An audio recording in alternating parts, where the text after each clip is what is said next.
sangat yakin apa namanya himbauan seperti itu sudah sering. Nah, namun demikian kami harus berbicara seperti fakta yang terjadi di kelas kita. Idealnya memang seperti itu. Dari sisi karakter kita semua paham. Tapi bagaimana kira-kira implementasinya, khususnya terhadap pribadi kita masing-masing. Nah, itu sebabnya ada sesuatu yang kami bisa potret dari kelas ini. Nah, itu sebabnya yang mendasari kami harus menyampaikan hal itu di WA Group. Sekali lagi mohon maaf kalau memang belum mampu, belum bisa mengerjakan LK dengan tuntas, dengan sempurna. Lainnya kan kalau tidak salah sesuai dengan panduan. Silakan dikoreksi kalau salah. Itu kan kalau tidak salah hari Sabtu atau hari Minggu deadline-nya. Nah, kalau memang belum selesai ya diselesaikan. Janganlah kirim LK yang baru di-download baru dikirim ke kami. Jangankan LK Bapak Ibu di forum diskusi itu kami lihat itu kalimat-kalimat yang Bapak Ibu ketika ada teman yang memberikan topik ya sesuatu yang ditanyakan, kemudian yang lain memberikan tanggapan. Nah, kami lihat dari situ kan bagaimana cara kita membaca, kemudian menyusun kalimat. Dari sana kan kita bisa menarik indikator seberapa jauh pemahaman kita terhadap apa yang sedang kita diskusikan, apa yang sedang kita bahas, apa yang sedang kita bicarakan saat ini. Apalagi LK. LK itu pasti kami buka dan periksa. Karena langsung setelah dibuka, diperiksa, diberikan nilai. Dan sepertinya di LMS, nilai yang kami berikan itu Bapak Ibu bisa lihat.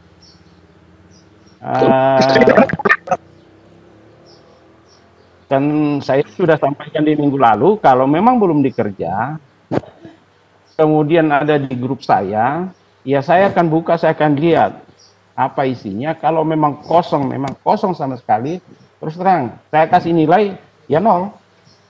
Apanya yang mau dinilai kalau tidak? Nah, kemudian ada ini sedikit barangkali menyampaikan ini, ini karena keterbatasan alat. Nah, kita kan sudah dari awal sudah menyampaikan silakan dikerja dengan kondisi masing-masing, sekolah masing-masing. Kembali ke LK4, setiap LK yang ada, LK4 inilah yang paling apa ya? Apa bahasanya yang tepat, kata-kata yang tepat, yang paling ringan lah. Heri, tunggu saya sebentar, siapa yang di rumah? Ini Heri, boleh? Ada acaranya keluarga. Sebentar saya. Di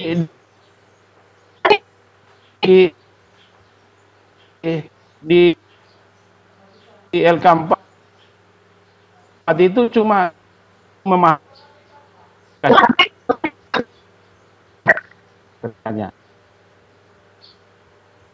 kan berikan tahu kan saya yang tampil itu dari berbagai di LMS sudah ada. Kita juga punya mungkin modul yang lain, buku-buku yang lain, bahkan kita bisa cari secara online, referensi banyak. Tetapi kalau saya ambil, mana yang saya harus kutip, saya kutip, kemudian saya tampilkan di PowerPoint saya yang kalau tidak salah KP3 saya sudah bagi ya. Untuk KP4 kalau ada yang minta, ya saya akan kasih, tapi saya tidak akan kasih dalam minggu ini. Karena LK-nya kan cuma terkait masalah pemahaman, dari sisi pengetahuan saja. Silakan cari referensi yang lain. Bisa cari referensi yang lain, kemudian atau mungkin di sekolah ada engine stand atau unit, kan cuma diminta foto. Kemudian nanti penjelasan cara kerjanya. Jadi pada dasarnya, seandainya tidak turun ke bengkel pun atau masuk ke bengkel pun LK4 itu bisa dikerja. Tapi kalau ada yang ke bengkel ya silakan aja, silakan difoto kemudian di input di LK masing-masing. Mungkin seperti itu ya. Dan kami juga sebagai mentor kan setiap minggu itu seharusnya mengirim laporan ke Pak Deden itu. Tapi untuk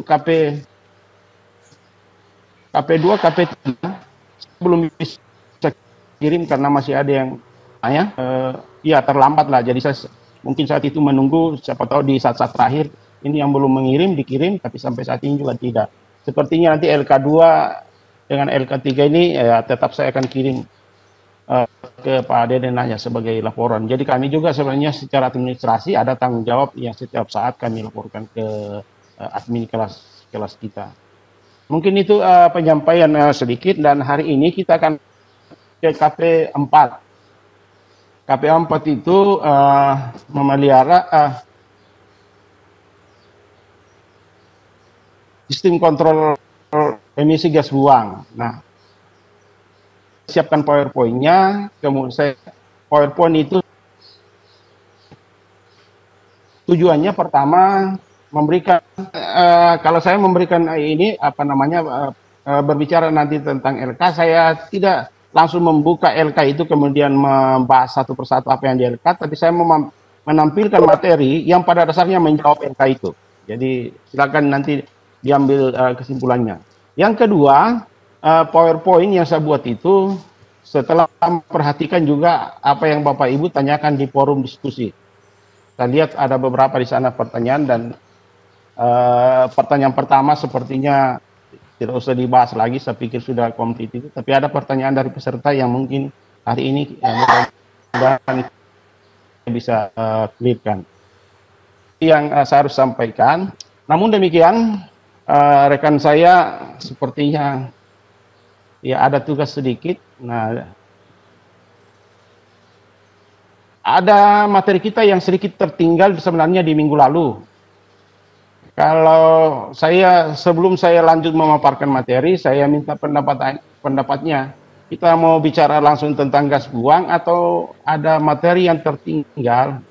Kan kita bicara kemarin yang IC regulator itu yang masih sederhana, yang transistornya 2. Nah, ada beberapa tipe yang lain. Nah, kemarin saya coba mau menampilkan di waktu yang ada, cuma sudah sangat singkat. Akhirnya waktu-waktu terakhir itu digunakan untuk menyampaikan pengumuman atau informasi tentang Bapak Ibu. Nah, satu orang yang mewakili, kira-kira kita mau kembali dulu ke sistem pengisian. Slide-nya kurang lebih kalau tidak salah sekitar tidak sampai 10 slide. Baru pindah ke gas buang, atau kita ke gas buang nanti kalau ada waktu baru kita kembali ke sistem pengisian yang elektronik itu. Saya tunggu input aja. Silakan berbicara satu orang. Saya mana-mana saja. Mau kita tuntaskan dulu yang sistem pengisian, baru kita pindah ke gas buang, atau kita langsung ke gas buang hari ini? Pak Ketum kira-kira bagaimana? Ya, sebetulnya dua-duanya bagus, Pak. Artinya bagaimana Bapak sekarang sedang mood gitu aja. Bapak mau menyampaikan yang nggak apa-apa, silahkan. Dua-duanya bagus, Pak. Mau yang kemarin dituntaskan dulu atau mau yang sekarang materi dulu juga dua-duanya. Oke, siap. Pada prinsipnya kami siap menerima. Kalau begitu, kalau dari saya lebih ini yang gas buangnya filenya saya tutup dulu. Kita kembali dulu ke ini. CNG. Ya. Siap.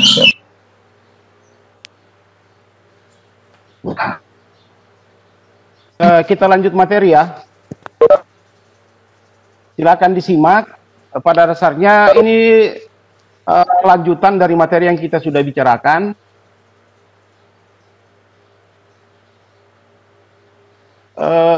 PowerPoint saya bisa dimonitor? Bisa, Pak, bisa.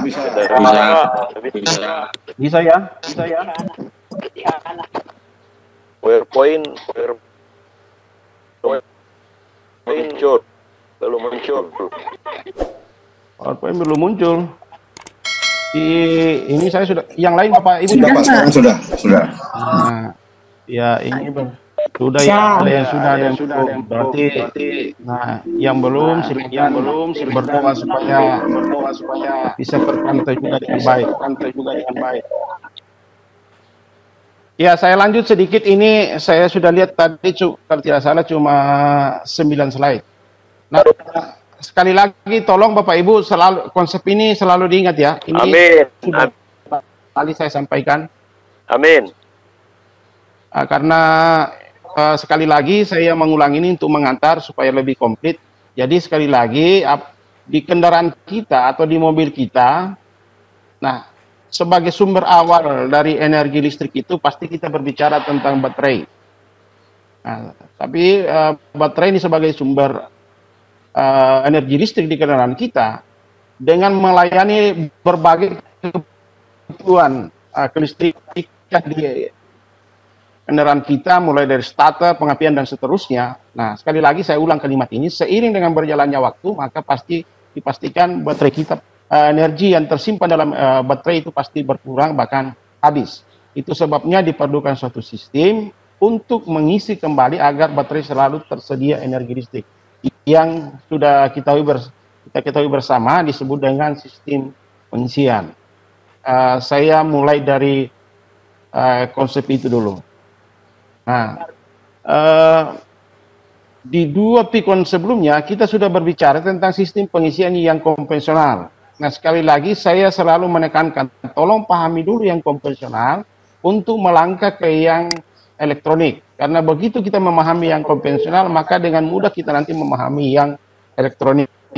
Nah, ini kira-kira yang gambar dari alternator yang sudah menggunakan sistem pengisian yang IC regulator. Kira-kira tampilannya seperti ini.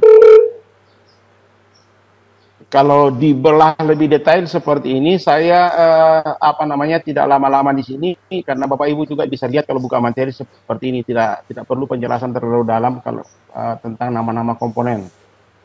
Nah, ini yang saya harus menyampaikan di sini yang slide keberapa ini, ketiga. Nah, kemarin di slide saya sebelumnya ada namanya regulator mekanik, tampilannya beda. Nah, secara komponen membedakan ini. Ini adalah IC regulatornya. Itu sebabnya dari yang regulator mekanik itu nanti bisa dimensi menjadi sangat kecil. Jadi seperti ini. Nah, dari komponen yang seperti ini, kalau mau dilihat kira-kira seperti apa isinya di dalam, skematiknya seperti apa, nah seperti inilah kira-kira ini. Nah, saya pikir kemudian ini yang tambahan, karena ada yang menanyakan juga kemarin terkait dengan identifikasi fotonya. Nah, silakan kira-kira kira-kira yang memudahkan kita untuk mengidentifikasi sesuai dengan pertanyaan. Saya lupa ya kemarin siapa yang bertanya ini, kira-kira mana dioda negatif, mana dioda positif. Kalau di diagram skematik tadi yang saya tampilkan kita bisa lihat, tapi dari sisi komponen juga kita bisa lihat. Penanda yang paling bisa digunakan adalah terminal. Ini kebetulan saya sedang ada tugas ganda, kebetulan nggak ada partnernya pada ada ini. Jadi mohon maaf Bapak dan Ibu, untuk sementara Bapak dan Ibu dengan Pak Yunus, kebetulan kita berbagi tugas ini, ya mungkin nanti setelah jam 10 atau ini jam 10. Setelah jam setengah 10 mungkin saya badan Ibu gabung saat ini. Ya mudah-mudahan tadi sudah disampaikan oleh Pak Yunus mengenai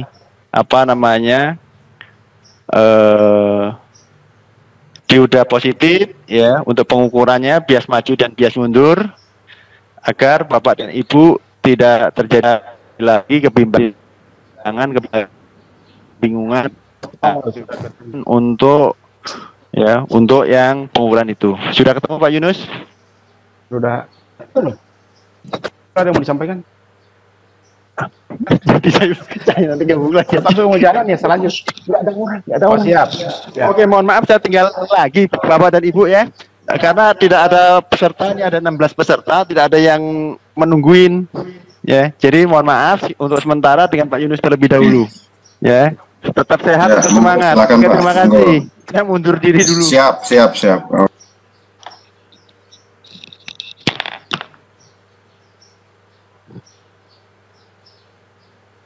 Sudah ya?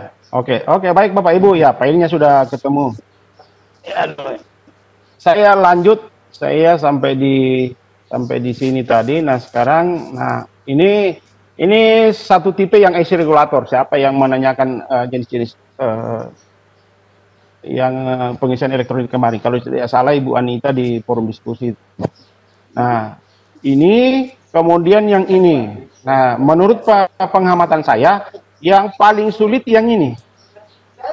Bukan yang paling sulit, artinya dari segi komponen.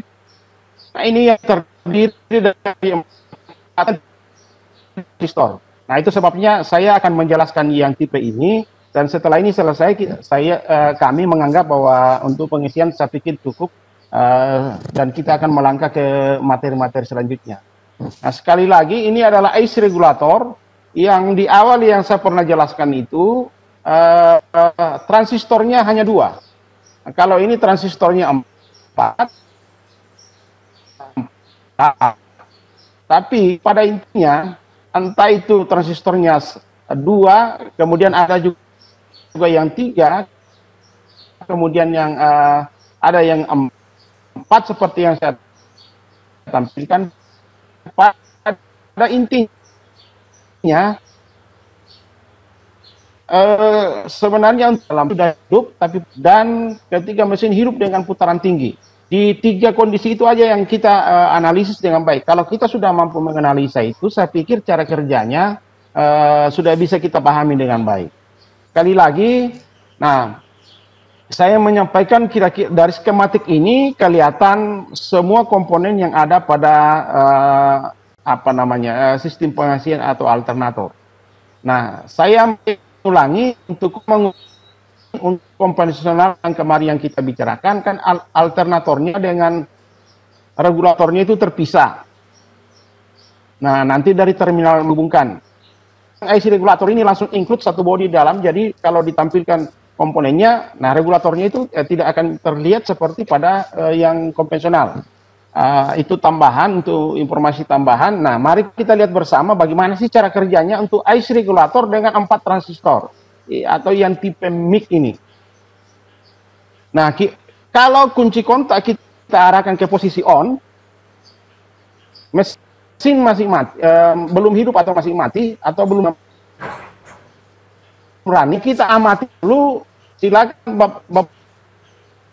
Bapak Ibu perhatikan slide yang saya tampilkan ini. Ada garis-garis dengan panah putus ini, ada yang berwarna merah, ada yang berwarna biru, supaya memudahkan kita men-tracing bagaimana sih aliran arusnya. Sekali lagi kita mulai pada saat kita mengarahkan kunci kontak kita ke posisi on, maka perhatikan di sini. Nah di sini sebenarnya ini ada switch kunci kontak. Ini dalam posisi terhubung, cuma dia sedikit tertutup dengan garis panah ini yang ada di sebelah kanan. Nah ketika ini terhubung, maka dipastikan arus dari terminal positif baterai akan mengalir. Nah mengalir mengikuti tanda panah. Silakan Bapak Ibu, saya sedang menggerakkan kursor. Nah sampai di sini sebagian akan menuju ke transistor transistor yang ada di bawah sini, sebagian akan menuju ke terminal IG. Nah, kita tracing dulu yang menuju ke transistor 4. Nah, jadi di transistor 4 ini, sekali lagi, ketika kita memposisikan kunci kontak ke posisi on, maka arus akan mengalir melalui R1 masuk ke transistor 4 melalui R2. Nah, sama, kita sudah berbicara, kalau tidak salah di KP pengapian saya sudah menjelaskan cara kerja transistor. Jadi arus masuk di basisnya, kemudian menuju ke emitor, menuju massa. Akibatnya transistor 4 ini akan aktif. Ketika dia aktif, maka arus yang berwarna biru ini akan mengalir melalui transistor ini, melalui kolektor, masuk juga ke emitor, mendapatkan massa. Akibatnya apa? Lampu indikator menyala. Jadi tolong selalu diingat itu pada saat kunci kontak on, entah itu konvensional atau yang IC regulator sini, dipastikan lampu indikatornya ini menyala. Nah, kalau yang di mekanikal itu regulatornya mekanikal, kalau di sini elektronik. karena menggunakan transistor. Jadi bedanya, yang beda itu mekanismenya saja, tapi secara prinsip sama. Yang berikut, tadi kan kita baru bahas arus yang menuju ke transistor 4. Mengaktifkan transistor 4 sehingga arus di indikator menyala. Berikutnya, ini garis yang berwarna merah ini, tanda panah yang berwarna merah ini terus juga mengalir ke terminal IG.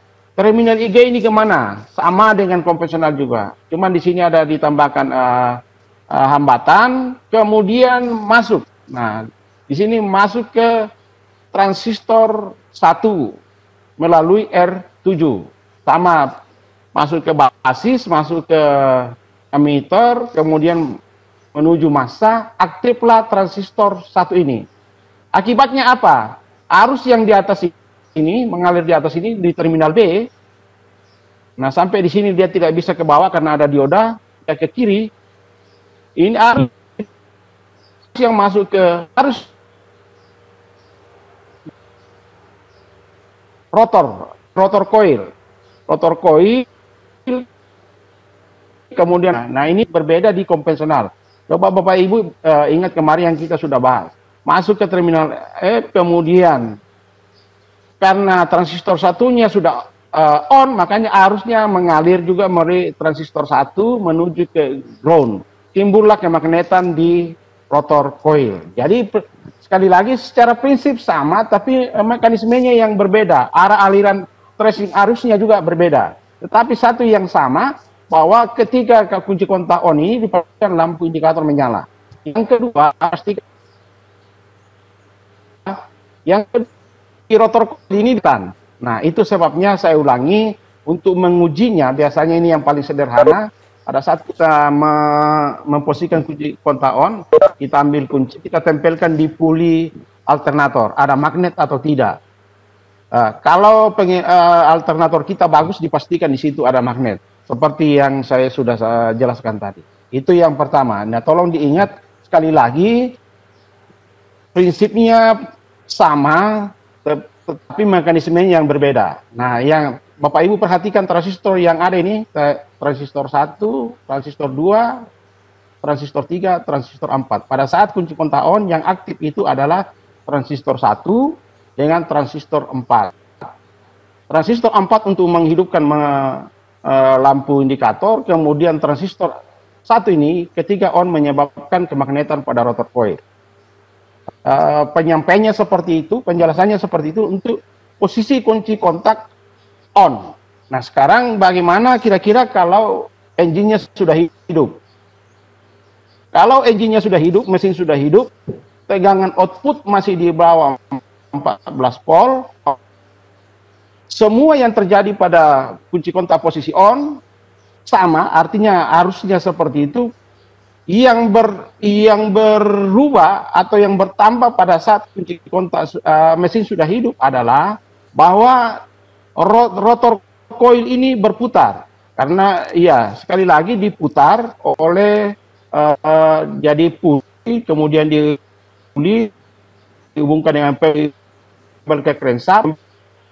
Nah, ketika crankshaft, maka berputarlah si rotor coil ini.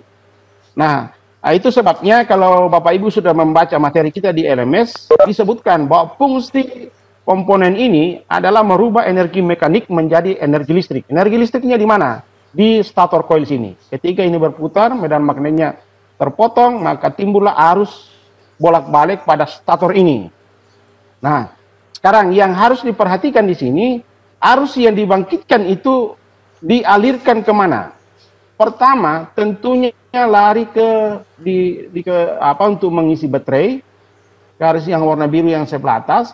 Kalau ada beban ya ke beban. Nah, tolong diperhatikan di sisi bawah sini. Ini ada arus juga di sini. Nah, ini nanti akan mengalir keluar melalui terminal P menuju dioda 1, menuju ke resistor 3, menuju ke transistor 3, masuk ke basis transistor 3, kemudian menuju ke massa, aktiflah transistor 3 ini. Akibatnya apa?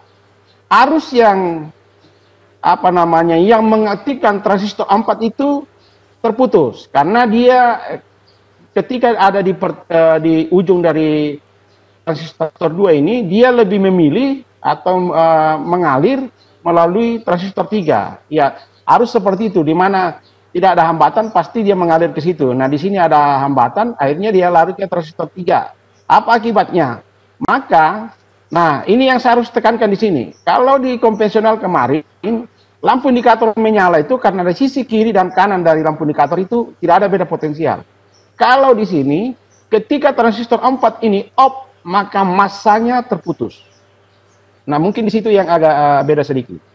Nah, artinya dari sini kita bisa simpulkan bahwa ketika mesin sudah hidup dan tegangannya masih di bawah 14 volt, tapi pengisian ke baterai sudah terjadi, kemudian lampu indikator ini padam.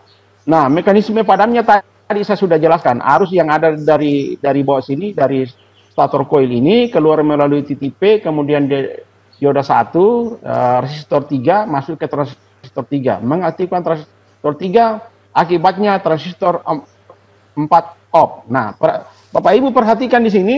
Nah, ketika tegangan output di bawah 14 volt yang aktif itu tetap transistor 1, kemudian transistor 3 yang tadinya dikunci pada saat kunci kontak on di sini off, ketika mesin sudah hidup maka di sini jadi on. Yang menjadi off adalah transistor 4. Jadi yang on transistor 1, transistor 3, yang off transistor 2, transistor 4. Tolong diamati baik-baik apa namanya tracing ininya, arusnya sudah berapa kondisi? 2 kondisi ya, posisi on, kunci kontak on dengan mesin sudah hidup tapi tegangan masih di bawah 14 volt. Nah, sekarang yang terakhir. Nah, bagaimana tegangan yang keluar dari terminal B ini menuju baterai sudah di atas tegangan outputnya sudah di atas 14 volt. Nah, sekali lagi ini agar mencegah yang kita sudah diskusikan minggu lalu yaitu overcharge di baterai, maka tegangan yang di atas spek itu harus diturunkan. Nah, sekarang bagaimana metode untuk menurunkan tegangan output dari terminal B ini? Sama, yaitu bahwa medan arus yang dibangkitkan di stator coil ini harus diturunkan. Nah, arus atau tegangan yang dibangkitkan di stator coil harus diturunkan. Pertanyaan berikutnya, bagaimana caranya menurunkan arus atau tegangan yang dibangkitkan itu? Caranya adalah menurunkan medan magnet yang ada pada rotor coil. Nah, sekarang pertanyaan berikutnya, bagaimana menurunkan medan magnet pada rotor coil? Prinsipnya sama, mengurangi atau arus yang mengalir pada rotor coil itu. Nah, sekarang mekanismenya seperti apa? Nah, perhatikan Bapak Ibu, jadi pada saat tegangan output ini sudah di atas 14 volt, maka arus yang dari terminal S ini yang terhubung dengan terminal B itu sudah di atas tegangan dioda Zener. Sehingga akan arus itu akan mengalir ke transistor 2. Akibatnya, transistor 2 ini akan aktif. Akibat selanjutnya adalah arus yang dari IG tadi yang mengaktifkan transistor 1 akan di-bypass menuju transistor 2. Akibatnya, transistor 1 akan menjadi off. Ketika transistor 1 menjadi off, maka arus yang mengalir ke rotor ini menjadi kurang, bahkan menjadi tidak ada. Tapi kalau saya sebutkan ini tidak ada, jangan pikir itu durasinya lama. Itu sesaat saja. Jadi ibaratnya di sini nanti harus putus nyambung dalam frekuensi yang sangat cepat. Nah, ketika terjadi hal seperti itu, maka dipastikan tegangan yang dibangkitkan yang akan diteruskan ke baterai ini pasti sesuai dengan spek. Nah, di saat yang sama maka arus yang menuju untuk membuat lampu indikator padam tetap aktif. Sama, jadi di bawah ini tetap ada arus menuju dioda 1, R3, mengaktifkan transistor 3, membuat R4 menjadi tetap off. Akibatnya lampu indikator tetap padam. Jadi kalau lampu indikator ini, kalau kalau kita mau memberikan kesimpulan bahwa dia menyala hanya pada saat kunci kontak on. Selama mesin sudah hidup, entah itu putaran rendah atau tegangan outputnya di bawah 14 volt ataupun di atas 14 volt, dipastikan lampu indikator ini tetap padam. Nah, barangkali itu penjelasan tambahan untuk materi kita yang tertinggal minggu lalu. Saya harap dengan penjelasan ini mudah-mudahan bisa memberi gambaran kepada Bapak Ibu semua. Mungkin untuk tambahan KP3 cukup ya. Sebelum pindah ke KP4, kalau saya berikanlah satu dua peserta, kalau ada yang mau ditanyakan, kalau masih ada yang belum mungkin jelas. Silakan Bapak Ibu. Ini suara saya bisa dimonitor, ini. Pak Ketua. Bisa Pak, jelas. Gambar. Ya, tadi bisa. Sekarang tidak bisa. Kabarnya.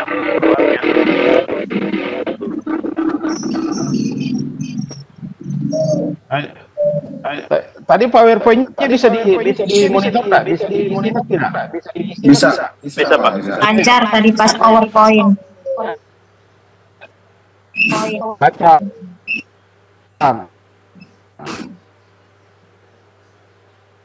Berarti yang berbicara saja ya di sini Bapak Ibu. Pindah ke KP4, silakan mungkin 1-2 orang karena sudah 9.30, kurang lebih 1 jam lagi waktunya. Jangan lama-lama di sini. Kalau ada yang sangat krusial, mungkin menurut Bapak Ibu yang perlu ditanyakan, silakan. Ya, Pak Rasumi, Pak. Silakan Pak Rasul. Ya, untuk PowerPoint-nya ini nanti di-share ke kami ya, Pak.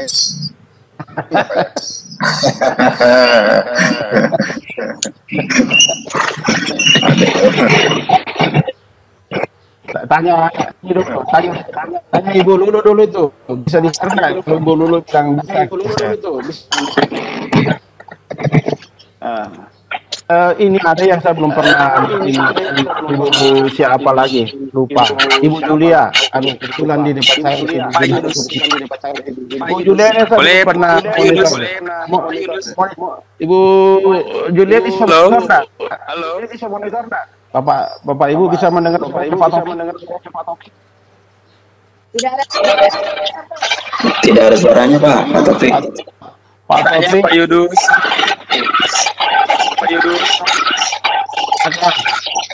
Halo. Silakan lanjut Pak Taufik. Halo. Ya, silakan. Boleh bertanya Pak Yunus. Silakan.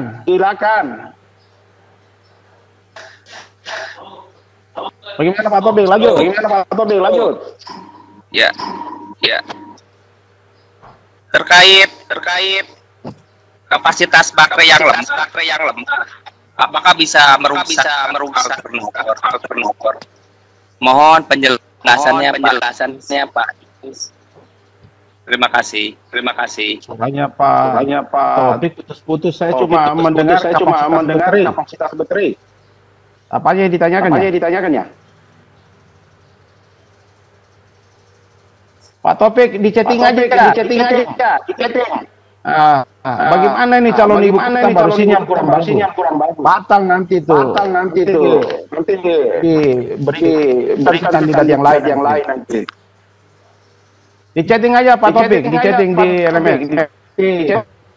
RMS. Kita baca. Atau Bapak yang lain bisa dengarkan, nanti meneruskan pertanyaan itu ke saya. Ada echo-nya Pak. Bagaimana? Tadi suara Pak Yunus echo. Aduh, kurang jelas. Kurang jelas ya. Ya, kedengaran Pak Topik. Chatting aja, nanti kita baca. Ini sudah pukul 9.28. Mungkin saya harus pindah ke KP 4 ya. Iya Pak, Nah, betul kalau ada Pak. pertanyaan- Nanti kalau nggak jelas di setting aja. Iya, di chatting aja.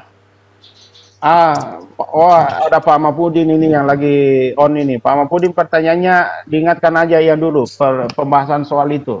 Itu ada jawabannya Pak. Nah, sederhana saja. Nanti diingatkan kalau saya lupa ya Pak Mapudin. Saya pindah dulu ke KP berikut ya. Nanti kalau mau ditanyakan tentang ini silakan, boleh, masih boleh. Saya pindah dulu ke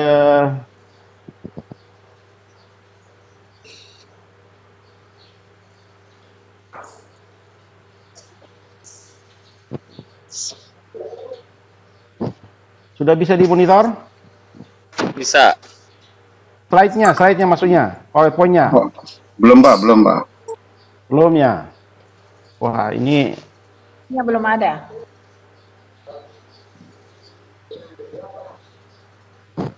sudah belum? Ya, Sudah. sudah Pak. Pak, Slide saya sudah bisa dimonitor? sudah. Sudah Pak. Sudah. Oke, baik. Nah, sekarang kita pindah ke unit kompetensi yang lain. Apa itu? Memelihara sistem kontrol emisi.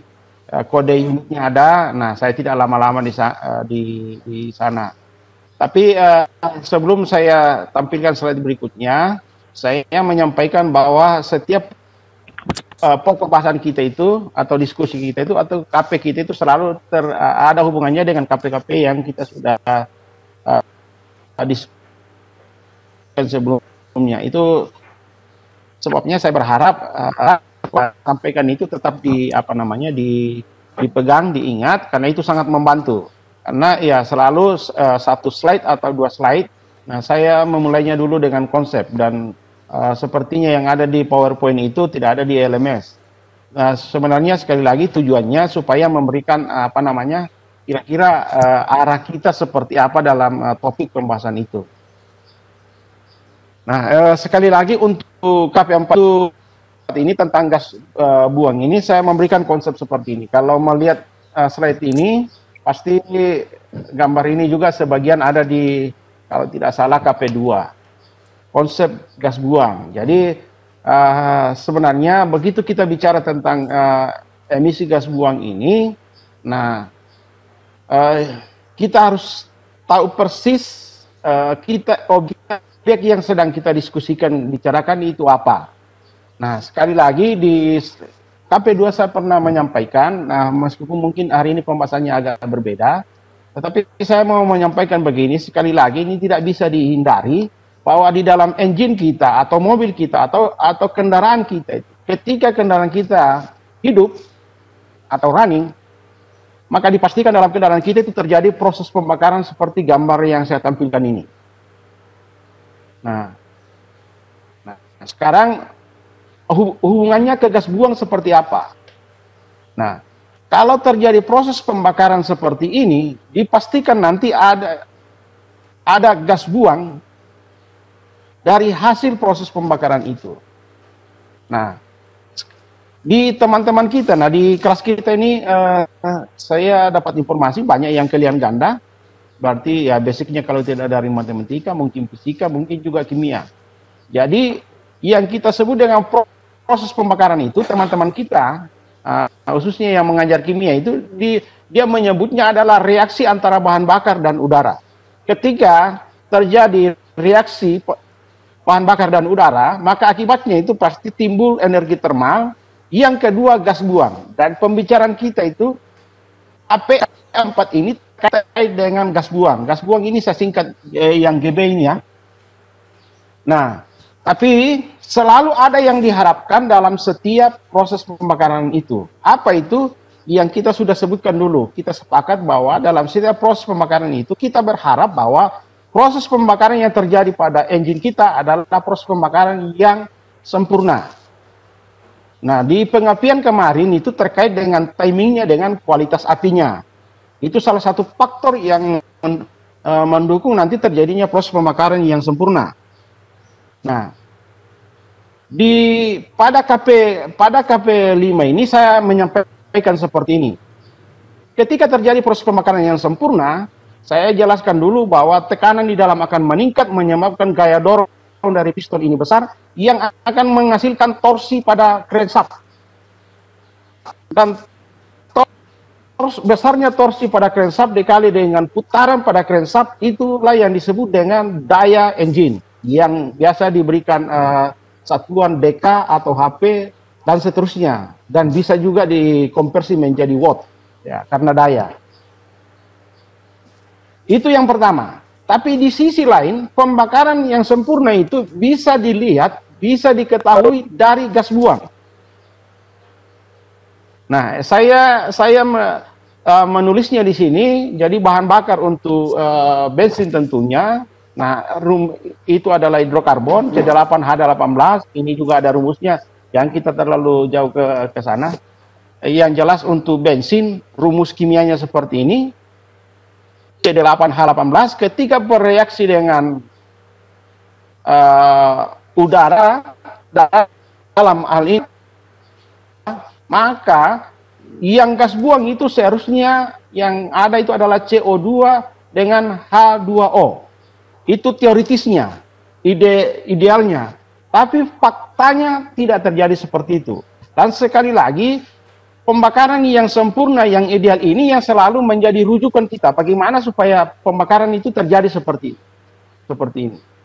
Kalau terjadi seperti ini, yang keluar dari gas buang atau yang menjadi gas buang hanya CO2 dengan H2O, maka tidak ada masalah. Itu normal dan sangat bagus. Tetapi saya pada kesempatan ini menyampaikan, ini sangat mustahil terjadi. Nah, sekarang, kalau proses pembakaran sempurna ini terjadi, dampaknya pada engine kita adalah, satu, powernya pasti optimal. Dayanya besar. Nah, indikator yang bisa diukur itu adalah torsi dari crankshaft dengan putaran dari crankshaft. Nah, ini yang di kampus dulu, biasa di motor bakar, nah ini yang kita uji. Menggunakan alat yang dinamakan dengan engine dyno atau dynamometer sih sebenarnya. Ini untuk mengukur berapa sih daya dari engine itu. Yang kedua, dipastikan kalau dia terjadi proses pembakaran, maka gas buangnya itu ramah lingkungan. Kenapa ramah lingkungan? Karena yang dihasilkan hanya CO2 dengan H2O dan itu tidak berbahaya. Nah, timbul pertanyaan, nah masalahnya di mana? Kira-kira yang disebut dengan mengapa sampai gas buang atau emisi ini harus dikontrol? Karena sekali lagi realnya pada dasarnya sangat mustahil terjadi seperti ini. Nah, itu sebabnya di sini saya berikan gambar seperti ini. Nah, kira-kira dari sisi visualnya kalau mobil kita bagus, pembakarannya bagus, dari sisi gas buang maka terlihat seperti ini. Nah, jangan seperti yang ada ini. Nah, kalau Pak Ketua mobilnya sudah seperti ini gas buangnya, Pak, wah ini masalah besar itu, Pak. Itu bisa dapat tegur dari Pak Gubernur itu. Suruh ganti kunci aja. Pak. Ganti kunci Pak sembuh. Ya, ganti kunci, Pak. betul. Yang paling ini. Pak Ketua yang di DKI tidak ada masalah. Nah, mungkin yang masalah yang di daerah.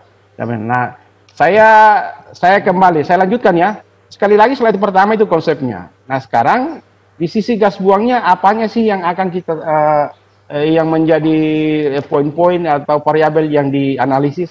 Nah, di sini saya sudah tulis ada lambda, ada C, ada CO termasuk CO2 dan O2-nya. Di forum diskusi itu siapa yang bertanya itu apa sih bedanya apa ini kendaraan kita yang konvensional yang karburator itu dengan yang sudah EV. Nah, karena saya melihat forum diskusi ini adalah hasil dari data yang kami kebetulan kami ambil di workshop kami. Jadi kami ada unit yang 5K. Nah, hasilnya seperti ini yang di kolom kanan. Yang F itu kami ambil Avanza, hasilnya seperti ini. Harapannya nanti setelah KP ini selesai, data seperti ini Bapak Bapak Ibu semua bisa menganalisisnya. Apa ini maksudnya apa? Apa yang bermasalah kalau datanya seperti ini? Yang jelas dari 2 kolom dari 2 jenis kendaraan ini, data dari gas buangnya berbeda. Nah, saya kembali ke yang di sini, item-item yang nanti akan dianalisis terkait dengan gas buang. Nah, misalnya nanti lambdanya lebih kecil 1. Kesimpulan kita apa? Bisa tidak terbaca dari data yang saya tampilkan di sebelah ini? Atau lambdanya lebih besar 1. Nah, di sini saya sudah tampilkan keterangannya. Tapi kalau kata-katanya ini sangat mudah ditulis. Nah, yang menjadi harapan kita, ketika kita misalnya menulis seperti kalimat pertama ini, dari hasil analisis gas buangnya ditemukan lambdanya lebih kecil 1, saya menulisnya di sini campurannya kaya. Bagaimana sih itu terjadi? Nah, itu yang harus dipahami. Dan seterusnya. Atau saya ambil misalnya contoh berikutnya. Di sini HC-nya besar. HC-nya besar itu contoh misalnya seperti ini. Mana HC-nya besar, HC. Nah, ini. Nah, HC ini untuk konvensional di Kijang 5K. Ini 2499 ppm. Kalau HC-nya besar, kita bisa menyimpulkan bahwa campuran kaya. Nah, seperti lambda itu. Itu ya Pak Yunus? Halo? Ya, silakan. Itu Pak, lambda itu maksudnya panjang gelombang gas buangnya? Lambda simbol dari panjang gelombang gas buang. Ya, nanti sebelum saya menjawab pertanyaannya Pak Mahfudin, saya pending dulu ya. Kita simpan dulu pertanyaan Pak Mahfudin ya. Apa itu lambda? Nah, nanti yang menjawab siap-siap Ibu Lulu ya. Pokoknya saya selesaikan slide ini, nanti Ibu Lulu jawab Pak Mahfudin itu. Ada pertanyaan, apa sih itu lambda? Panjang gelombang kah? Panjang gelombang kah? Nah, ini logatnya sedikit, ini ya. Ini Bapak Ibu bisa paham enggak cara saya berbicara ini? Paham Pak. Paham Pak. Paham ya? Paham ya? Paham. Ya. Lulu ya, ada pertanyaan dari Pak Mahfudin itu. Saya pokoknya presentasi aja, habis itu pertanyaan Ibu Lulu lah yang jawab. Nah, kita lanjut. Jadi ini cuma sekedar informasi tambahan. Jadi begitu kita berbicara tentang pembakaran, apalagi pembakaran sempurna, itu nanti terkait dengan performa engine, dayanya tadi itu, powernya, dengan gas buang. Dan berikut, ini tambahan, makanya di bawah saya tulis kode tambah sini. Nah, kita harus tahu juga sedikit regulasi pemerintah tentang gas buang ini. Nah, di sini saya sudah tuliskan, setelah mencari sumber informasi, nah rupanya apa namanya gas buang ini sudah ada aturannya sendiri, ada payung hukumnya. Sampai di mana tadi? Di sini ya. Gas buang Pak, gas buang. Yang di atas, ya di gas buang. Yang di atas tadi itu CO2, H2O tidak menjadi masalah karena itu senyawa-senyawa stabil, tidak berbahaya terhadap kesehatan. Nah, yang berbahaya terhadap kesehatan adalah CO dengan HC dengan NOx. NOx saya tidak terlalu berbicara nanti dengan apa ini NOx karena ya betul, karena di slide pertama tadi kan pembakaran itu adalah reaksi antara bahan bakar dengan udara. Dalam udara sendiri sebenarnya O2 itu hanya 21%, sisanya yang paling besar itu adalah nitrogen dengan gas-gas yang lain. Nah, dan nitrogen ini disebut dengan gas inert, jadi tidak terlalu dibahas.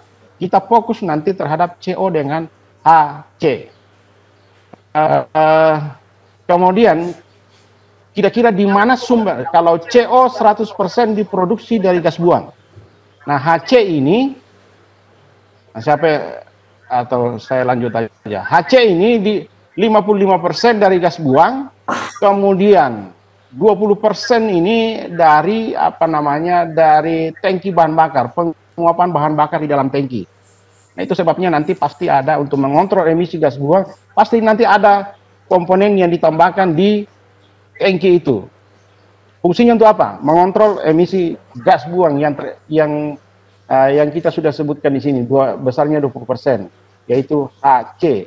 Yang berikut, blow by gas. Ini ada pada engine. Nah, itu sebabnya di engine juga nanti pasti ada komponen yang ditambahkan atau yang dipasang untuk mengontrol emisi gas buang di sini. Ini pengantar, mudah-mudahan dengan slide ini bisa semakin memberikan kejelasan kepada Bapak Ibu semua. Nah, saya berikan penekanan lagi di sini. Ketika untuk emisi gas buang, nah jadi di sini saya tulis engine, ada tanda-tanda panah ini, ada input, engine, kemudian emisi. Kalau dia ideal, teoritis, bahan bakar C8H18, kemudian O2, proses pembakarannya sempurna, maka dipastikan begitu kita analisis gas buangnya menggunakan alat tentunya, gas analyzer, maka pasti nanti yang diperoleh seperti ini, H2O, CO2, lambdanya 1. Ini kalau ideal atau teoritis. Lambda 1 juga biasa disebut dengan perbandingan udara bahan bakar stoichiometrik. Nah, yang dari kimia hafal betul, tahu persis caranya menghitung itu. Nah, ini fakta di kendaraan kita. Artinya yang teoritis idealnya seperti itu, tapi faktanya di kendaraan kita seperti ini. Bahan bakar udara tetap, bahan bakar kemudian udara, bukan cuma O2.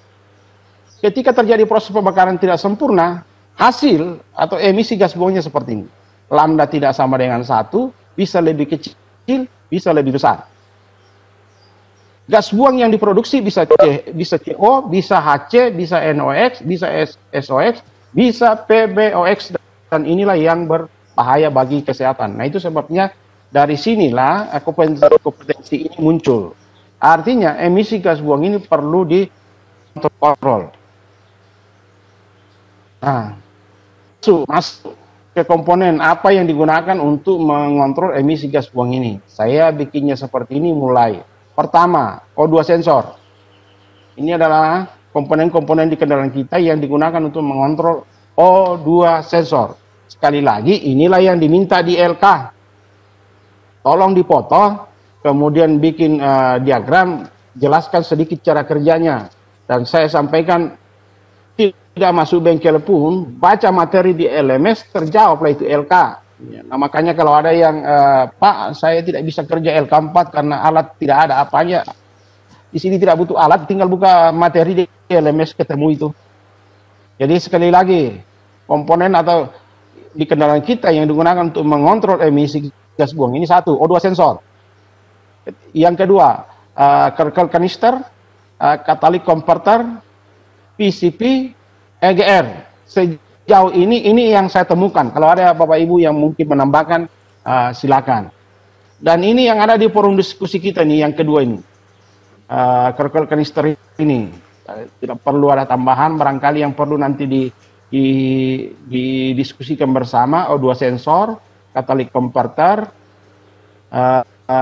PCP dengan EGR. Nah, itu pun sebenarnya nanti ada di materi KP5 di pembicaraan itu. Barangkali yang kita bicarakan di sini ya prinsip-prinsipnya saja, belum sampai kepada pemeriksaannya. Karena itu nanti ada di KP5. Karena emisi gas buang ini ada 2 KP, ada 2 unit kompetensi. Tapi ya mungkin mentoringnya kita cuma lakukan 2 kali.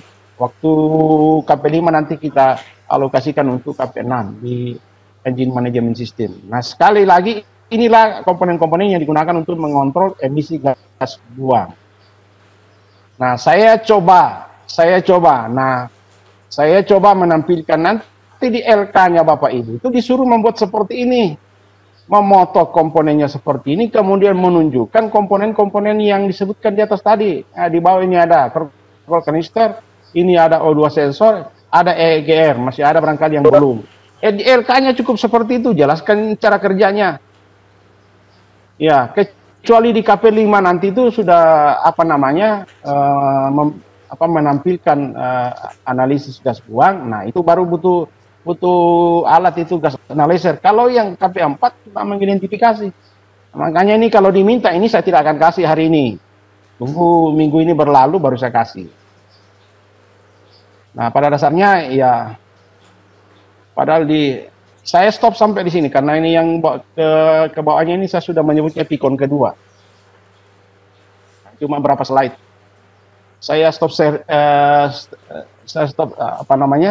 konten saya. Kalau ada yang mau didiskusikan, silakan. Oh, pertanyaannya Pak ini tadi, Pak siapa? Pak Mahfudin ya. Mana Ibu Ya, Lulu? lambda Pak tadi. Ya, lambda. Pak Mahfudin itu lambda, iya. Betul. Karena lambda ini kan mungkin begitu kita bicara materi lain, simbol ini juga muncul. Sama enggak kira-kira? Pak Mahfudin bertanya tadi, lambda itu panjang gelombang kah? Kalau begitu, gas buangnya nanti ada gelombangnya kalau begitu. Ya mungkin ada saja, tapi kan apa namanya? Pembicaraan kita kan topiknya tidak lari ke situ. Ibu Lulu ada tidak Ibu Lulu? Ya ada. Nah, jawablah itu pertanyaannya Pak Mahfudin itu. Bapak. Sebenarnya Pak Mahfudin itu sudah tahu Pak, lambda itu. Cuma dia. Betul. Ternyata perkiraannya Ibu Lulu sama dengan saya. Ya apa-apa supaya yang lain dengar. Belum tahu makanya. Kalau Pak Mahfudin sudah tahu, nanti siapa tahu ada yang belum tahu. Bagaimana Ibu Lulu? Coba jelaskan sedikit. Menurut persisnya Ibu Lulu. Antara airful ratio, jadi hasilnya jadinya pada saat kita menguji emisi itulah yang disebut lambda Pak Mahfudin. Saya juga Pak Mahfudin sudah mengerti belum? Sudah jelas belum? Apa tadi lambda, Bu? Perbandingan antara airful ratio. Berarti lambda itu rasio ya? Itu kan secara maksudnya hasil dari perbandingan gas buang tadi, Pak. Perbandingan itu kan berarti ada dua item, Bu. Jadi apa dibanding apa? Ya, betul. Bu. Nah, ini mungkin Ibu Lulu lagi berpikir ke Pak ini dulu Pak Roy, ya betul ya, Roy Timbuleng. Coba Pak Roy muncul dulu Pak. Ini mungkin teman-teman mau lihat Pak Roy ini. Ya, ini peserta kita yang sepertinya paling timur. Pak Roy coba silakan Pak Roy. Pak Roy monitor enggak? Tidak ada sinyal dari Pak Royke. Kejauhan. Saya mungkin kejauhan. Terlalu pedalaman tempat saya, Pak. Ini yang maksudnya kedalaman ini, pedalaman. Yang sebut pedalaman tadi itu siapa itu? Pak Topik. Oh, Pak Topik. Kalau begitu Pak Topik yang bantu Bu Lulu tuh, bantu. Lambda. Betul. Salah satu nanti item yang dianalisis di gas buang itu variabel ini, lambda. Silakan Pak Topik.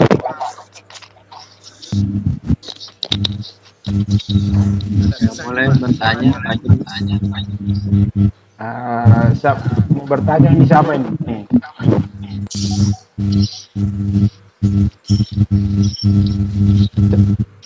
Pak Topik juga. Pak Topik sudah muncul. Silakan Pak Topik. Coba dilanjutkan tadi jawaban penjelasan tentang lambda. Di slide saya tadi itu saya sudah tampilkan, cuman saya berikan karena lambdanya kecil 1, kesimpulan kita seperti ini, lambdanya lebih besar 1, kesimpulan kita seperti ini. Kalau sudah melihat nanti lebih gas buangnya. Kebakaran antara campuran bahan bakar dan udara itu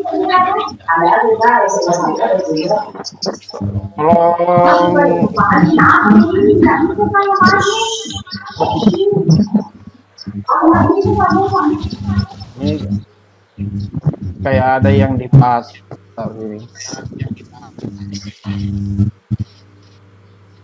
Nah, silakan. Bagaimana Pak Topik? Kalau menurut saya yang dibandingkan adalah campuran bahan bakar dan udaranya, Pak. Jadi nanti efeknya hasilnya itu campurannya terlalu kurus atau terlalu gemuk. Iya, ya betul yang disebut topik itu adalah AFR, air fuel ratio. Itu nanti ada kaitannya dengan tanda. Terakhir sebelum kita jawaban.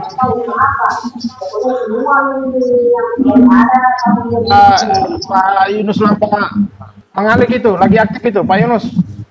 Ini Pak Yunus sembunyi lagi nih, Pak Yunus. Kasih aktif videonya Pak Yunus. Ya, hadir. Ya, videonya juga dikasih aktif Pak Yunus, kita bisa lihat. Ya, kalau Yunus itu di Oke, siap. Harus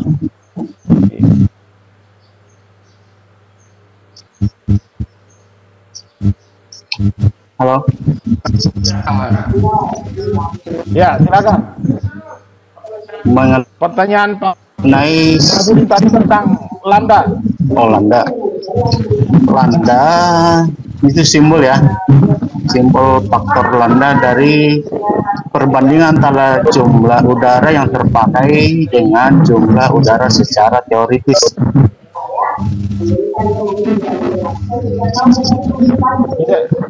Bisa diulang Pak Mangalik, bisa diulang.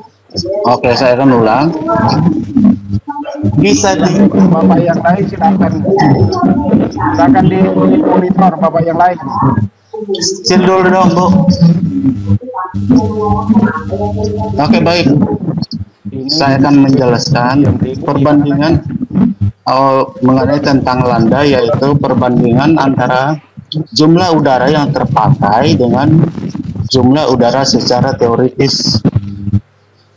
Misalnya perbandingan udara 14,7, cuma yang terpakai adalah 13. Nah, itu yang disebut dengan simbol pengertian lambda. Itu pemahaman saya, Pak. Ya, terima kasih Pak Khalid. Iya, sama-sama. Pak Mahbudi bisa monitor? Oh ya, tadi jadi perbandingan jumlah udara yang terpakai dengan jumlah udara secara teoritis tadi saya. Ya, betul. Udara secara teoritis itu berapa yang bagusnya? Ya, baik. Saya simpulkan sedikit ya, bukan mengatakan tidak. Sepintas ada beberapa tadi yang memberikan jawaban, itu sepintas jawabannya sama, tapi beda sebenarnya. Yang terakhir yang disampaikan Pak Mangan itu benar. Meskipun mungkin bahasa Pak Mangan dengan saya agak berbeda. Jadi dari saya kalau memberikan penjelasan tentang lambda ini adalah perbandingan udara aktual dengan teoritis. Nah, teoritisnya ini tidak bisa berubah-ubah. Itu tadi yang saya sebutkan di atas tadi, stoichiometrik. Tidak ada hitungannya tersendiri. Itu 14,7 banding 1 antara udara dengan bawah. Itu tidak bisa berubah. Yang bisa berubah adalah kondisi realnya atau aktualnya. Bisa kurang dari itu, bisa lebih besar dari itu. Nah, itu nanti yang berpengaruh terhadap lambda. Sehingga ketika kita menemukan lambdanya sekian, kita bisa memberikan kesimpulan ini campuran kaya atau miskin. Saya pikir cukup yang pertanyaan Pak Mahfud. Cukup ya. Kalau campuran kaya dan miskin mah biasanya kan jumlah udara dengan bahan bakar, Pak. Bukan jumlah udara dengan udara. Nah, kalau gitu saya tampilkan slide-nya ya. Saya tampilkan slide-nya. Sabar.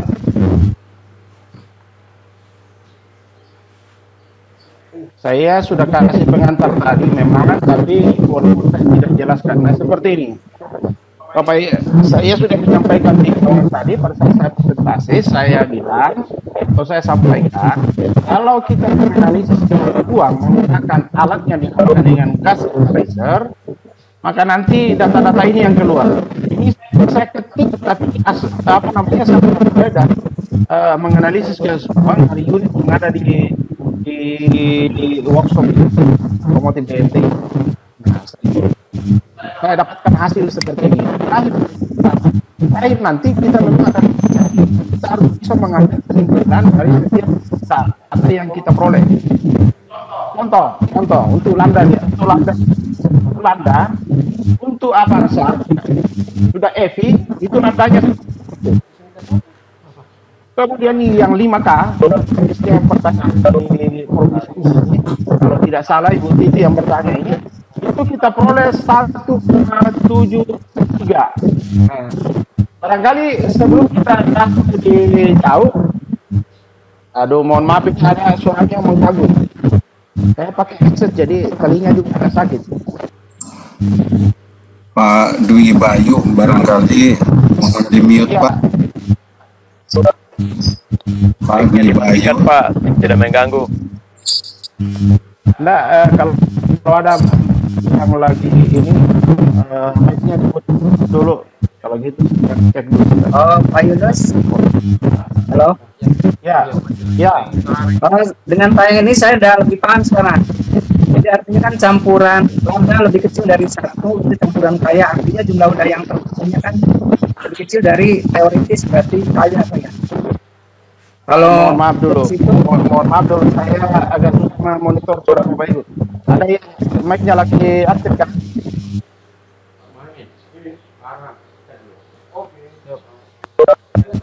Pak. Oke Pak.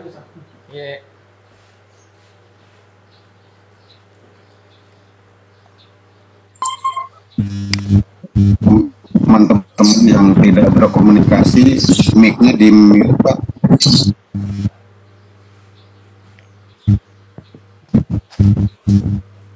Ini suaranya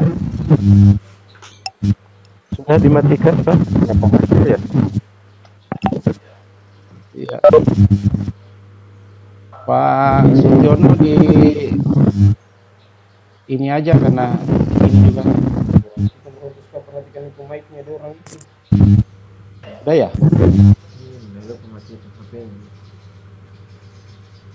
Ya. Oh iya betul. Udah ya? Sudah bagus Pak. Ya. Saya lanjut ya. Ya Pak. Nah ini lambda, tidak apa-apa. Tadi pertanyaannya lambda, sebenarnya saya sudah berikan kesimpulan tadi tentang lambda. Jadi perbandingan udara aktual dengan udara teoritis. Teoritisnya itu ya 14,7 banding 1. Itu sudah ada perhitungannya tersendiri dan sebagai itu pada basicnya menggunakan ya teman-teman kita dari kimia. Saya pikir itu sudah clear. Kemudian ada yang menanyakan tadi, nah memang ini kita harus bisa membedakan mana AFR dengan lambda. Meskipun AFR juga itu perbandingan, tapi perbandingan AFR stoichiometry itu ya itu yang 14,7 banding 1, atau kadang supaya mudah kita berhitung kita menggunakan pembulatan 15 banding 1. Secara teoritisnya seperti itu, stoichiometriknya seperti itu. Karena kan bahan bakar ini yang C8H18 tadi itu kan itu sudah punya sifat-sifat kimia, kemudian O2 juga dalam udara kan sudah punya sifat kimia tersendiri, dan teman-teman kita dari kimia bisa menghitungnya dalam reaksi itu bahwa ketika terjadi reaksi yang saya tampilkan tadi di atas itu ideal atau teoritis itu yang buangnya hanya menghasilkan CO2 dan H2O, dipastikan itu nanti lambdanya 1 dan perbandingannya itu adalah 14,7 banding 1 antara bahan bakar dengan udaranya. Tetapi dalam kenyataannya sekali lagi, makanya tadi ada selesai seperti ini. Nah, ini faktanya seperti ini. Ketika tidak terjadi pembakaran sempurna, maka faktanya seperti ini. Lambdanya bisa, yang jelas tidak sama dengan 1, bisa lebih kecil, bisa lebih besar. Kapan itu terjadi? Kalau proses pembakaran itu tidak sempurna. Itu sebabnya di awal tadi, sebelum kita memulai, kita masuk ke konsepnya, berbicara sedikit tentang pembakaran sempurna itu. Dampaknya seperti apa? 1, gas buangnya ramah lingkungan. 2, daya engine pasti optimal. Nah, sekarang memang kita Sebenarnya begini, untuk yang seperti ini nanti lebih banyak dibahas di KP6, tapi memang ini ada hubungannya. Engine management system itu terkait memang secara langsung ke gas buang ini. Nah, saya kembali ke sini. Mana tadi ya? Oh, hilang. Ini. Nah, ketika saya mengetik ini, buat PowerPoint begini, kalau kita paham, nah ini kesimpulan saya nih. Kalau lambdanya kecil dari 1, dipastikan itu campuran kaya. Kalau lambdanya lebih besar 1, campurannya kurus. Kalau lambdanya 1, AFR ideal atau stoichiometric. Air fuel ratio, perbandingan udara bahan bakar. Nah, sekarang kadang memang agak membingungkan mana yang AFR, mana yang lambda. Nah, sekali lagi lambda ini nanti terkait dengan jumlah udara yang yang dibutuhkan secara atau yang yang dibutuhkan ini secara aktual dengan stoikiometrinya tadi itu. Stoikiometrinya yang tadi itu yang sudah di beberapa teman juga sudah menyebutnya. Nah, seperti ini kalau Bapak Ibu perhatikan ini ada data dari 2 engine yang saya tampilkan di sini. Satu lambdanya 1, nilainya 1 yang landanya 1,73. Nah, kalau saya tanya di antara engine ini kira-kira mana yang bagus? Jawaban kita pasti Avanza atau Kijang 5K ini? Avanza, Pak. Avanza. Itu karena saya ada data, ada variabel yang sudah kita peroleh itu lambdanya 1. Kemudian untuk yang Kijang 5K ini 1,73. 1,73 ini artinya kira-kira campurannya apa? Campuran kurus. Nah, campuran kurus betul. Nah, tapi ingat jumlah udara yang terpakainya banyak. Kurus. Bagaimana? Jumlah udara yang terpakainya banyak berarti Pak. Betul, bukan bagaimana bahasanya yang tepat ya. Jumlah udara yang disuplai ke dalam ruang bakar, kira-kira seperti itu. Ya, kenapa bisa terjadi seperti itu? Ya, karena mungkin sistem air induction sistemnya kurang bagus, atau mungkin faktor yang lain, atau bisa juga mungkin sistem bahan bakarnya yang bermasalah. Nah, itu sebabnya di EVI nanti yang kita akan bicarakan di di KP6. Nanti itu akan, kalau ini kan yang mengaturnya ini kan di karburator. Nah, ini sudah EVI. Secara di kontrolnya sudah elektronik. Ya, jadi hasilnya seperti itu. Mungkin jawabannya seperti itu ya? Iya Pak, cukup jelas seperti itu. Kalau butuh bagaimana sih mendapatkan 14,7 banding 1, saya pikir Bapak Ibu bisa lah melakukan itu. Cuma tadi saya penasaran yang slide pertama apa tadi? Yang slide pertama yang mana? Yang rumus kimia pengaman reaksi. Ini? Ya. Itu jumlah harusnya untuk reaksi kimia itu kan zaman reaksi ya, jumlah sebelum reaksi dengan sesudah reaksi unsurnya sama ya Pak. Kalau saya itu unsur apanya yang salah? Reaksi cuma 50 sebelum reaksi 50 Pak. Betul Pak. Sesudah reaksi itu 20. Harusnya kan sama. Ya, saya jawab ya. Halo, bisa dimonitor? Ya, betul. Saya keluar aja. Ada yang bukan kelupaan di sini. Ya, kan lain ini saya kasih simbol di X saja. Harus Nah, ini karena kan ini agak repot. Nah, 16 Pak, mohon maaf Pak. Itu 16 ya. Coba. Ini yang ngomong siapa ya? Yang bicara siapa ya? Titik. Oh, betul deh, paham betul. 16 kan. 16 di 2 jadi 32. Ya, betul. Tambah 8. Sudah saya bilang ya? Nah, cuma ini kalau saya saya tulis 16, PowerPoint saya rusak. Saya hapus dulu ya. Nah, nanti baru saya edit. Berarti ya, di sini ada angka 16 betul. Di teman-teman kita yang di basic di kimia, kalau mau kita seperti ini harus seimbang antara kiri dengan kanan. Nah ini ya pas menjadi seperti ini lupa. Ya lupa di ini. Ada yang lain? Ada yang lain?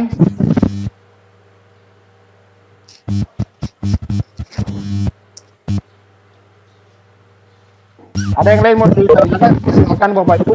Atau mungkin dari Pak Sutiono kalau ada yang mau disampaikan. Ono. Oke. Terima kasih. Buka apa ini ya? Baru buka langsung tadi di ini Pak Yunus ya. Oke, jadi gini Bapak dan Ibu, kita ini kan sekarang sedang kontrol emisi Bapak dan Ibu ya. Nah, tadi sudah kita dengar juga ada bicara lambda ya, pengaruh lambda tadi, kemudian dampak terhadap gas buangnya itu. Jadi tadi sudah disampaikan oleh Pak Nur mengenai pengaruh dari lambda, yaitu campuran kaya, campuran miskin dan sedang. Nah, sebenarnya kalau kita melihat seperti itu, bisa nggak menggunakan tanpa alat? Ini sulit. Harus mempergunakan alat. Harus mempergunakan alat. Nah, mungkin pada saat Bapak dan Ibu mempraktekkan dengan mempergunakan alat, menggunakan star gas.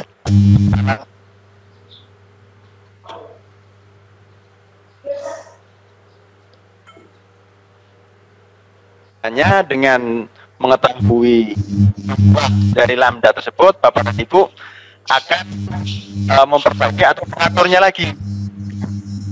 Nah, kemudian pada saat kita bicara background, tentu saja tadi sudah disampaikan oleh Pak Nur, dalam kondisi itu ideal, ya. Dalam kondisi ideal, artinya memang pada saat kebakaran yang dibutuhkan itu adalah oksigen sebenarnya, ya. Tetapi berhubung sumber dari bukan hanya oksigen, tetapi kita bicaranya ada global, yaitu udara. Karena kalau kita bicara udara itu hidrogen, ya.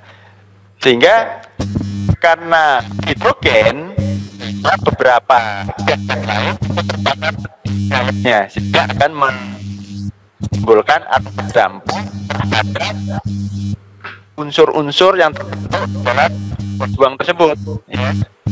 Nah, seperti kita tahu bahwa itu kan ada beberapa kandungan, ada nitrogen, oksigen, kemudian ada karbon, ada hidrogen dan lain sebagainya sampai sulfat. Yang ini mengakibatkan beberapa unsur yang tidak diharapkan dalam gas buang, ya. Sebenarnya itu kita hanya bisa mengendalikan kontrol yang sulit, ya. Seperti PB kita juga sekarang itu bisa dikendalikan, yaitu kalau PB kita kendalikan dengan adanya bahan bakar seperti itu Bapak dan Ibu. Jadi ada beberapa hal yang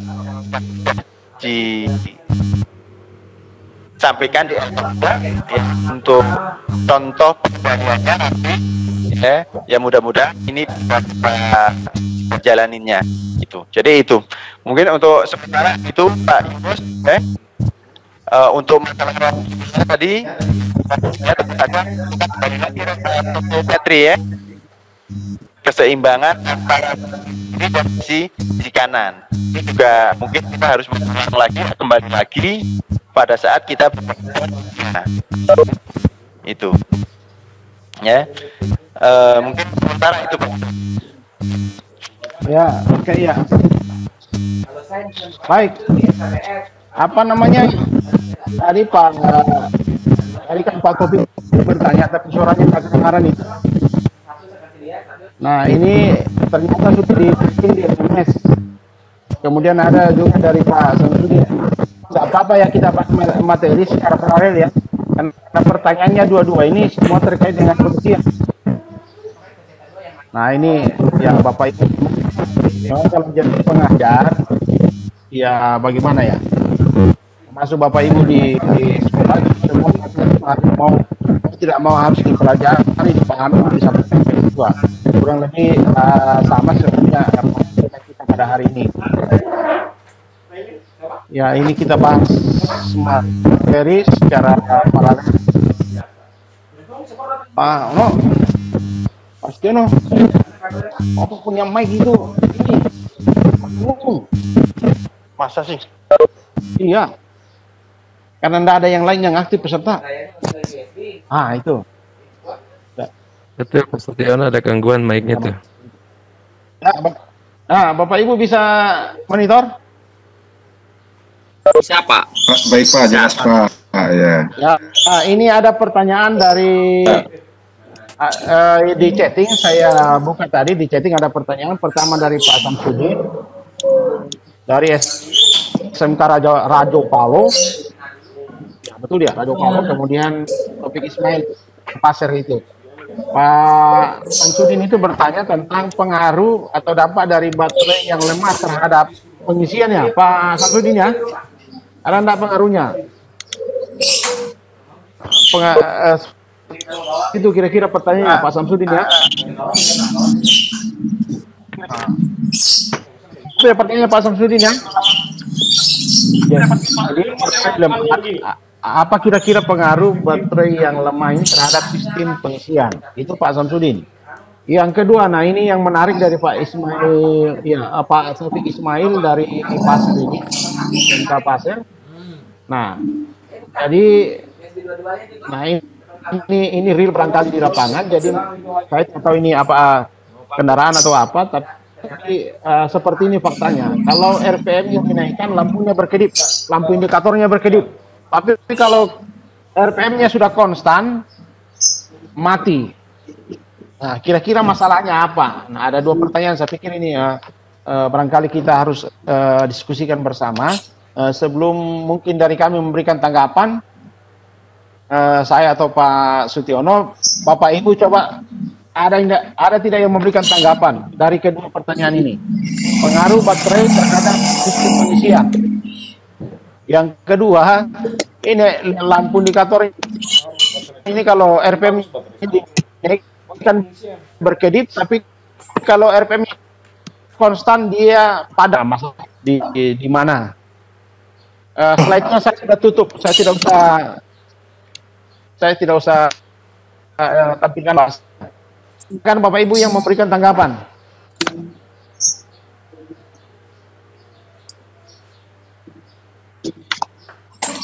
Kalau ini kita dengar suara dulu lah dari ibu kota, Pak Dwi. Iya betul ya Pak Dwi ya. SMK 55 atau 56. Pak Dwi monitor enggak? Pak Dwi bisa monitor? Mari silakan. Tidak monitor, kalau begitu tetangga saja. Pak Yunus bisa aja. Ini nanti yang menjawab ini kan di monitor terus sama Pak di admin kita sama Pak Deden. Iya. Kami di sini berusaha membagi ke sesama peserta, tapi kalau kita panggil tidak ya kita alihkan. Pak Arif Dwi Mulyono ada nggak? Silakan.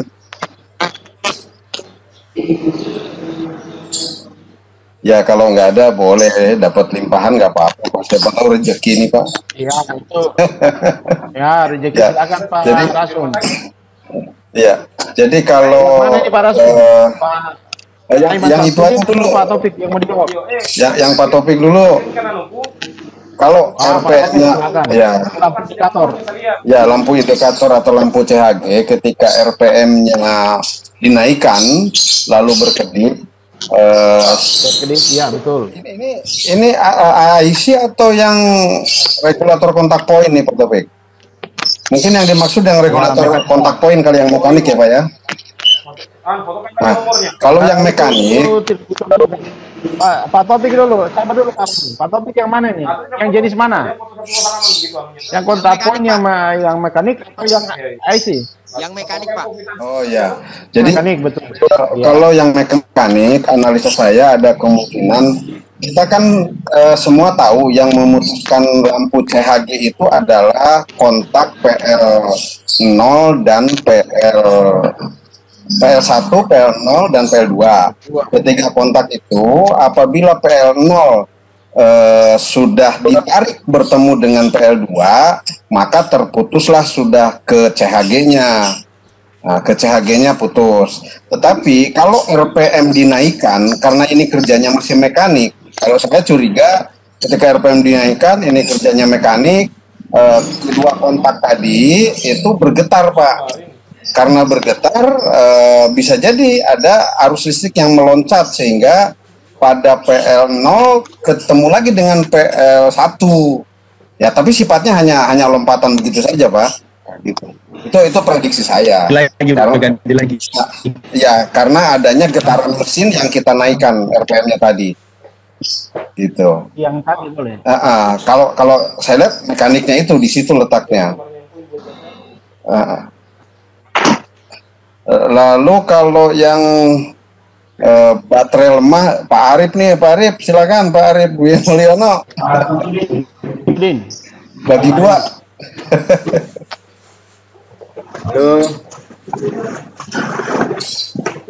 Halo Pak. Ya monggo Pak Arif tuh yang baterainya lemah, apa pengaruhnya terhadap sistem pengisian?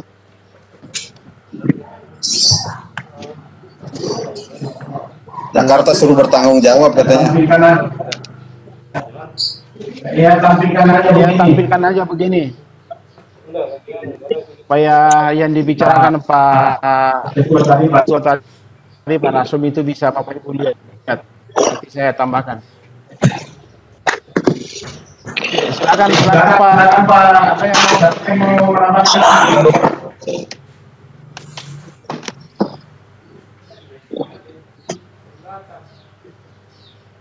Halo. Pak Dwi bisa menambahkan atau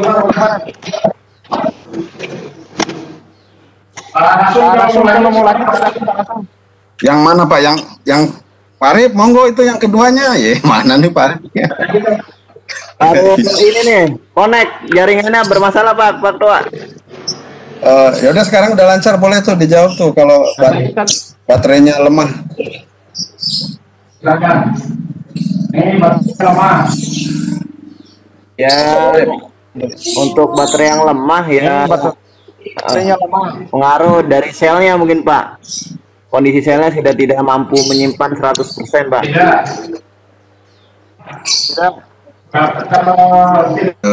Kalau tidak seperti itu. Ini terhadap pengisian. Iya.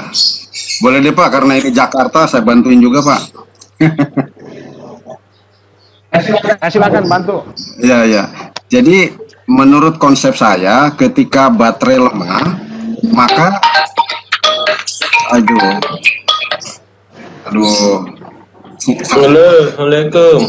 Ya, ketika baterai lemah, maka suplai cek aja. Oh ya. Aduh. Teman-teman yang tidak sedang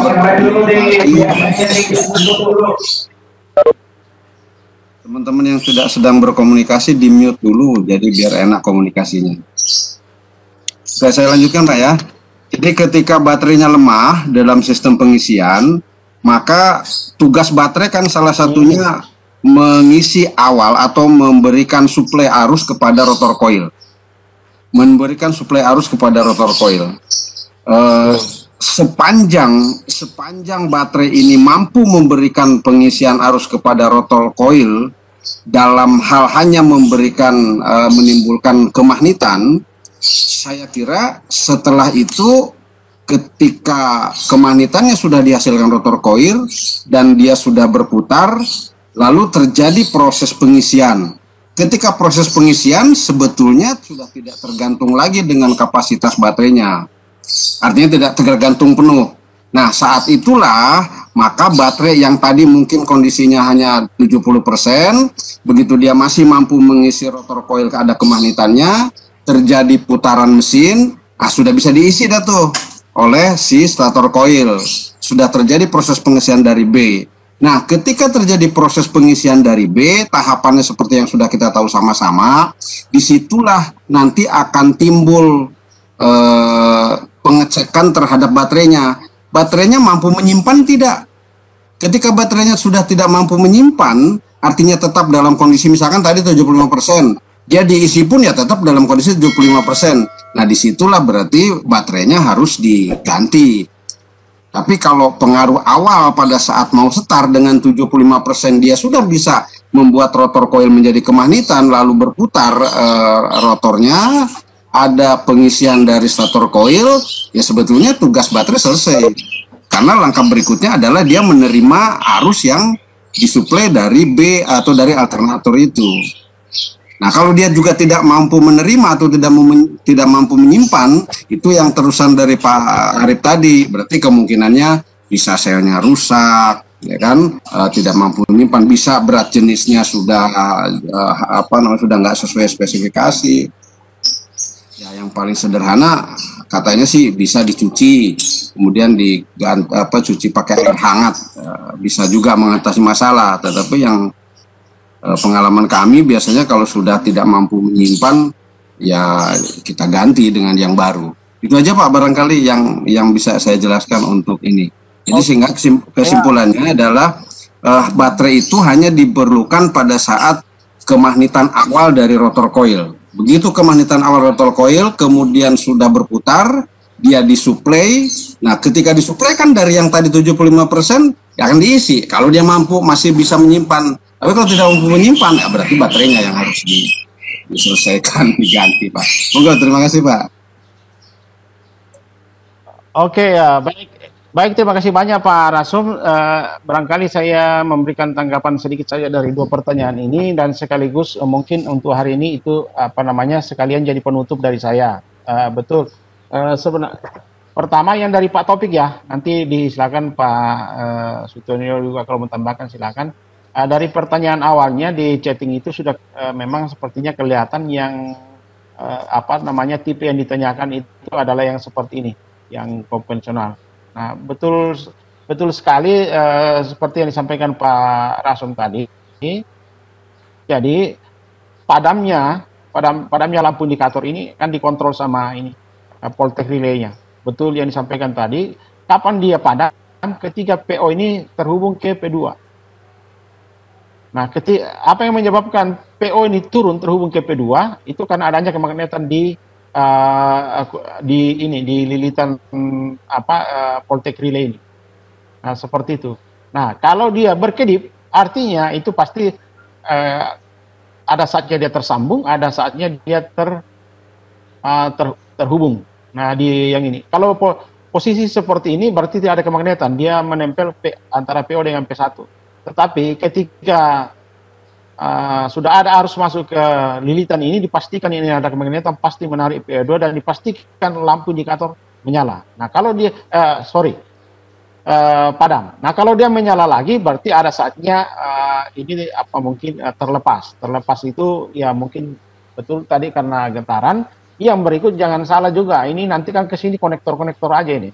Ya, di sini di regulatornya ada konektor tersendiri. Di sini juga ada konektornya tersendiri, bisa jadi juga di sini yang kadang terlepas, kadang tersambung. Ya, dan barangkali kalau tidak salah saya sudah pernah sebutkan itu di awal. Nah, kalau ada masalah jangan langsung ngejas bahwa alternator kita nih bermasalah. Artinya langsung ya kalau isi dompet ada sih mungkin tidak jadi masalah. Tapi paling tidak kalau ada gejala seperti itu ya diperiksa dulu satu persatu dari setiap komponen ini termasuk terminalnya. Mungkin itu tambahan yang saya mau nambahkan dulu sebentar Pak Yunus. Satu. Bisa dengar saya nggak? Bisa. Oke, mungkin saya nambahin Bapak dan Ibu ya. Tadi lampu indikatornya itu kadang nyala, kadang enggak, dalam kondisi belum idle ya, belum idle. Nah, ini tadi sudah disampaikan oleh Pak Yunus. Ini ada beberapa hal yang mempengaruhi sebenarnya ya, yang mempengaruhi di mana hubungan di gambar. Kalau lihat gambar yang sudah di-share oleh Pak Yunus, yang mempengaruhi hubungan antara PO, P1 dan P2 mungkin di sini ya. Jadi pada saat P1 dan PO itu berhubungan, ini dikarenakan belum adanya kemagnetan di voltage relay. Nah, apabila terjadi yang berkedip tadi, selain tadi yang disampaikan oleh Pak Yunus, tentu saja Bapak dan Ibu bisa cek, karena bisa jadi tegangan ya ataupun arus yang mengalir di voltage relay, di coil relaynya ini tidak stabil ya. Mungkin disebabkan oleh apa? Oleh mungkin ya, hubungan antar ya konektornya ya, mungkin ke groundnya tidak stabil ya, ataupun ada hambatan-hambatan lain yang memang mempengaruhi dari tegangan tersebut, karena magnet yang ditimbulkan oleh voltage relay ini dipengaruhi adanya arus yang mengalir di N yang menuju ke E atau menuju ke ground. Jadi itu ya, jadi itu salah satu hal yang harus diperhatikan. Mungkin itu sebagai tambahannya, karena itu antara melayang ya, antara nyambung dan tidak sebenarnya itu. Jadi seperti itu Pak Yunus, tambahannya Pak Yunus. Kebetulan saya bisa bergabung ini. Saya tinggal bentar teman-teman yang ada di bawah. Oke, baik. Saya lanjutkan ke yang Pak Iman Samsudin tadi, masalah pengaruh baterai lemah terhadap sistem pengisian. Nah, Bapak Ibu coba perhatikan LK yang kita kerja itu, karena ini kelas ternam ini ada kelistrikan engine. Nah, coba perhatikan LK-nya. LK itu pasti diperiksa dari awal itu baterai. Terutama ya mulai dari kapasitas termasuk tegangannya pasti diperiksa. Sekarang pertanyaannya, kalau dia lemah, ada pengaruhnya. Dipastikan pasti ada. Nah, cuma saya mau menyampaikan seperti ini. Baterai yang lemah pada dasarnya pada kendaraan kita. Saya ulangi, konsentrasi agak terganggu. Saya ulangi. Pada dasarnya sistem yang mengambil energi yang ada pada baterai itu ketika kita mungkin menggunakan kendaraan kita adalah sistem starter. Ya, sistem starter. Yang kedua sistem pengaturan. Yang penting Bapak Ibu ya sebelum start engine ya beban kelistrikan dulu jangan diaktifkan, misalnya mungkin penerangan lampu atau mungkin kayak seterusnya asli dan seterusnya. Kalau itu semua dalam kondisi off, maka pada saat kita melakukan start, otomatis yang menyedot atau mengambil energi listrik dari baterai pertama kali itu adalah sistem starter yang bersamaan adalah sistem pengisian. Nah, kalau baterainya lemah karena tidak pengguna, nah itu pastikan kalau memang baterainya tidak mampu lagi digunakan untuk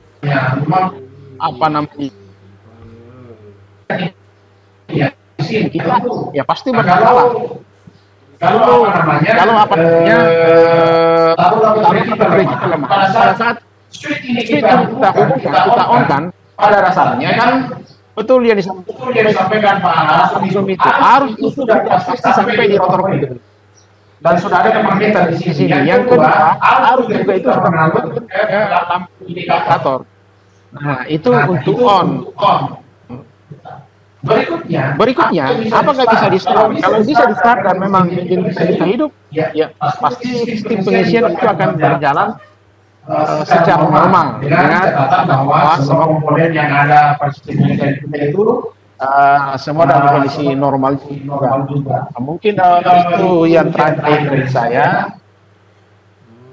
Waktu sudah 10.34. Nah, sebelum saya serahkan ke Pak Deden atau Mas Oki, saya barangkali untuk hari ini sampai saat ini setelah kita akan kita akhiri, saya lihat yang pemegang 31 dikurang 4 berarti 27. Kalau Bapak Ibu coba Bapak Ibu masuk di kelas dengan persentase kehadiran 27 dari 36 ya kurang lebih barangkali 70%. Kalau satu minggu, satu bulan seperti itu, bisa-bisa Bapak Ibu dipanggil minimal wakasek atau FSek. Nah, karena poin yang saya mau sampaikan sekali ini, Bapak Ibu yang sudah di kelas TKNOC ini memanfaatkanlah kesempatan ini dengan baik. Sekali lagi sumber informasi itu meskipun kami ya adalah mentor yang memberikan kepada Bapak Ibu, tapi sekali lagi kami sumber informasi bukan cuma dari kami, tapi dari peserta yang lain juga yang sudah memahami topik yang sedang kita bahas. Itu sebabnya gunakan kesempatan ini untuk meningkatkan kompetensi kita. Ya, itu yang pertama. Bagi tentu penyampaian ini bagi rekan-rekan yang bergabung dan yang sudah kembali dari awal sampai akhir, saya secara pribadi dengan kami semua menyampaikan apresiasi kepada Bapak Ibu. Semoga apa yang kita kerjakan ini bisa memberikan manfaat. Ya. Suaranya membantu Ibu melaksanakan tugas-tugas di tempat kita masing-masing. Nah, dan terakhir terkait dengan MK, menurut hemat saya tidak terlalu sulit. Di sana sudah diberikan perintahnya, cuma memahami identifikasi dan menjelaskan cara kerja. Buktinya apa? Cuma foto di unit atau di mungkin engine set, kalau tidak ada mengambil dari referensi pun bisa. Jadi yang keempat ini pada dasarnya sedikit lebih ringan. Itu sebabnya saya berharap bisa masuklah sesuai dengan waktu, supaya saya juga bisa mengerjakan, memberikan laporan saya kepada Deden setiap minggu berjalan. Dan ini yang paling terakhir, saya menyampaikan kelas, mohon maaf, secara pribadi kami sudah berusaha memberikan pelayanan yang terbaik, meskipun ada materi di LMS, tapi kami tetap membuat poin-poin yang disampaikan dengan baik. Jadi kalau ada yang maaf, mudah-mudahan nanti bisa lebih banyak. Ini bermasalah lagi.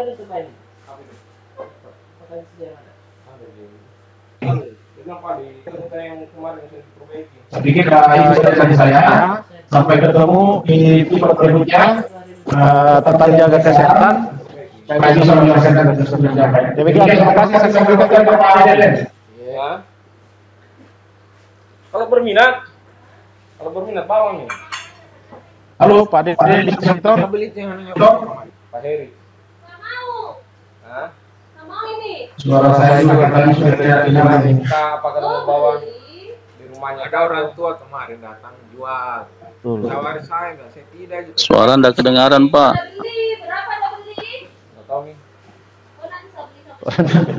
Ambil dulu. Kalau masih ada.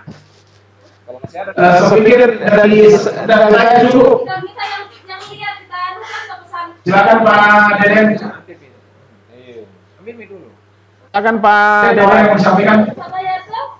Habis pi pulang. Pak Deden kalau ada yang mau disampaikan. Kedengar. Pak Asu bisa mendengar suara saya? Suaranya mungkin ini ada dua mikrofon yang berdekatan Pak, jadi feedbacknya menggema Pak. Kita lihat orang tua yang sini biasa di masjid sini, tapi rumahnya di lorong sana. Jadi kurang jelas. Ya kurang jelas. Saya juga heran kenapa baru jual sapu, bukan dia jual sapu, dia bertani di Persedu, rumahnya di sana. Kalau mau ke tembus itu jalan sana, saya pernah lihat itu kasihan. Saya beli bensinnya tuh, di sini tinggalin orang tua, biasa dia asam dulu. Kalau suara Parasum mantap kedengaran Pak. Iya. Siap-siap Pak siapa nih Pak Karyadi ya? Jaringannya yang luar biasa Pak. Iya. Suara Pak Juardi juga bagus tuh, mirip Roma Irama. Oh iya. Besok harus nyanyi dulu itu kalau gitu Pak Juardi. Kresek di sini Pak. Malam di kampung. Oh, saya juga di kampung Pak ini.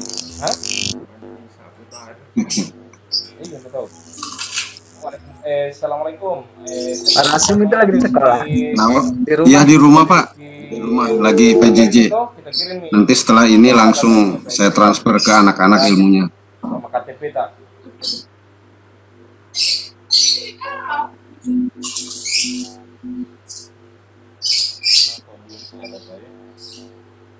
Kayaknya masih sibuk semua ya Pak Rasul. Sepertinya begitu nih para mentor dan oh ya ini Pak Deden. Halo. Monggo Pak Deden silakan. Ya tadi saya unmute yang di sebelah ini. Tadi penyampaian saya bisa di copy enggak tadi? Bisa di monitor enggak tadi? Ya itulah Pak, kami mau bicara cuman kondisinya tanggung jadi agak kurang jelas tadi Pak penyampaiannya. Sekarang enak nih sekarang. Begitu ya? Iya. Bisa jelas enggak ini? Nah sekarang jelas Pak. Bisa. Oh ya baik. Kalau begitu saya ulangi ya. Ya moga-moga Pak silakan. Apa tadi yang saya sampaikan? Ya saya cepat aja karena waktu jalan terus. Jadi pertama saya menyampaikan bagi Bapak Ibu yang ada di kelas TKROC ini gunakanlah kesempatan yang ada. Ya karena saya monitor tadi setelah kita mau tutup kegiatan kita ini partisipan ini 31 dikurang dari kami berarti ya kurang lebih 27 atau 28. Dari segi kehadiran kan berarti kurang lebih 70% lah. 70% itu sudah bagus, tapi sepertinya masih bisa dinaikkan. Ya, sama lah di sekolah dengan kehadiran siswa-siswa kita. Yang berikut terkait dengan LK. Nah, sekali lagi, LK ini untuk LK4 pada dasarnya sedikit lebih ringan. Kenapa? Karena di sana perintahnya sudah jelas, cuma memahami. Jadi mengidentifikasi komponen, kemudian menjelaskan cara kerjanya. Gambarnya bisa difoto, bisa diambil juga dari referensi. Jadi saya pikir clear. Nah, makanya mudah-mudahan bisa selesai sesuai dengan waktu yang ditetapkan ya. Yang berikut saya secara pribadi bagi Bapak Ibu yang sudah standby dari awal bahkan sebelum mentoring dilaksanakan sampai selesai, saya menyampaikan apresiasi yang setinggi-tingginya. Mohon tetap dipertahankan sampai minggu ke-6. Ini sudah minggu ke-4. Ini ibaratnya ini kalau lagi dalam perjalanan ini tujuan ini sudah di depan mata lah. Jadi ya tetap semangat lah. Jangan sampai ya keluar dari ya gerbong TKROC lah. Saya berharap semua akan sampai pada minggu ke-6. Nah, yang terakhir, kami sudah berusaha menyampaikan dengan baik. Pada dasarnya materi itu ada di LMS, tapi setiap mentoring, khususnya saya secara pribadi, saya selalu membuat PowerPoint. PowerPoint itu diketik sendiri, makanya kadang hilang. Seperti tadi ada angka yang harusnya ada di depan tapi hilang.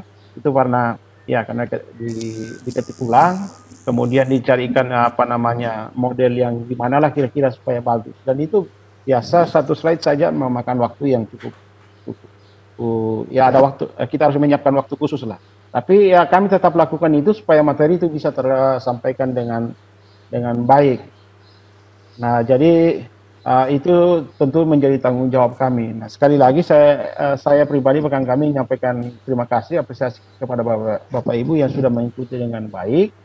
Meskipun kami sudah berusaha, tapi kalau masih ada yang kurang, ya sekali lagi kami juga mohon dimaafkan ya. Nah, mudah-mudahan nanti minggu depan kita ketemu lagi di mentoring yang ke-9. Kita tetap sehat-sehat semua, bisa ketemu melanjutkan kegiatan kita. Mungkin Amin. Amin ya rabbal alamin. Amin. Yang bisa sampaikan, saya serahkan untuk mungkin ada informasi yang disampaikan sebelum diserahkan ke Pak Rasum untuk ditutup. Demikian, sekali lagi terima kasih Bapak Ibu semua. Terima kasih. Silakan Pak Deden. Oke, terima kasih. Terima kasih Pak Yunus. Iya Pak, sama-sama Pak. Selamat siang Bapak Ibu sekalian. Kita sudah selesai di siang sesi Pak ke-8 ya. Deden. Mudah-mudahan bisa bertemu kembali di sesi ke-9 minggu depan. Oke, dengan berakhirnya kegiatan ini mungkin ilmu yang diberikan mentor bisa dapat diserap oleh Bapak Ibu sekalian. Nah, selanjutnya mungkin kita tutup dengan doa oleh Pak Rasum. Silakan Pak Rasum. Terima kasih. Assalamualaikum warahmatullahi wabarakatuh. Waalaikumsalam warahmatullahi wabarakatuh.